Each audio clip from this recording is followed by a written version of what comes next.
Kırgız Respublikası Prezidentliğine talapkar Japarov Sadır Nurkожоевич.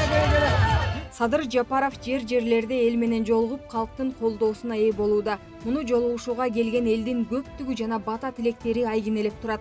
Жарандар элдик талапкерге арыз моонду айтып, коррупция, адилетсиздик жана бюрократиянын күч алышына даттанууда.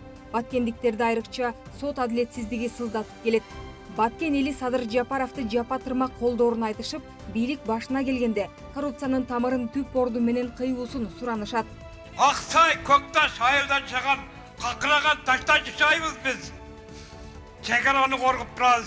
70'e кирген апаларыбызга 180 миңден иштирап салып жатат.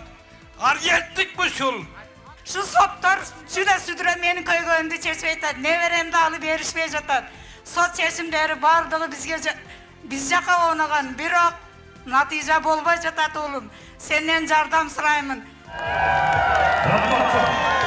Ош облусунун тургундары 10 январь күнү эл туура тандоо жасашы керектигин белгилешет.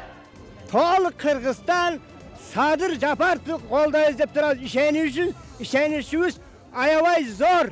Мен бүгүн Кыргызстан аялдарына кайрылгым келет.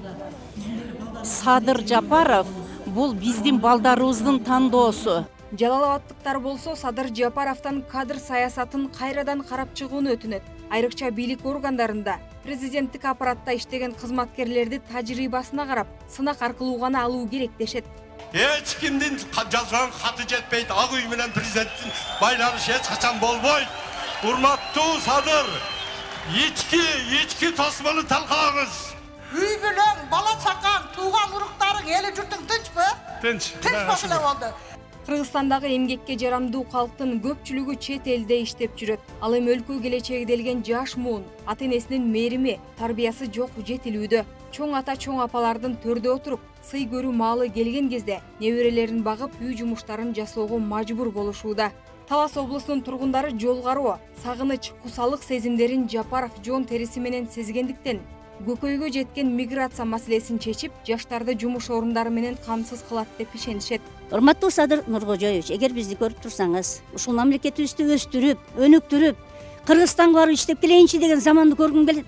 Бул кыйынчылыкты башынан көбө түскөн жакындарын кандай муктаж экенин билет да, биз алыска жүргөн мигранттарыбызды ойлойбуз. Ошо бир туугандарыбыз бар, ошолор сагыныч, кусалык дегенди Садыр байке өзү жон териси менен сезип өткөн.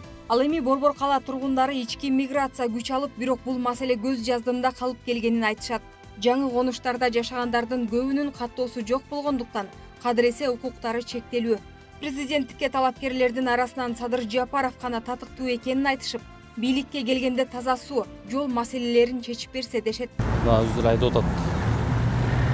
Буюрса Кыргызстанга келсе алдыга сүрөбүз деп атат. Ошо Садырды эле колдойбуз го. Жаштар айтып атты, жаштар келсин деген менен баары Жапаровдон башка эч ким туруктуулукту орното алмак эмес. Ошол үчүн элдин баары азыр карапайым элдин 80% Садыр Жапаров деп айтат. Эл Садыр Жапаров президент болуп калса, калк турмушу кыйла оңолот деп ишенет.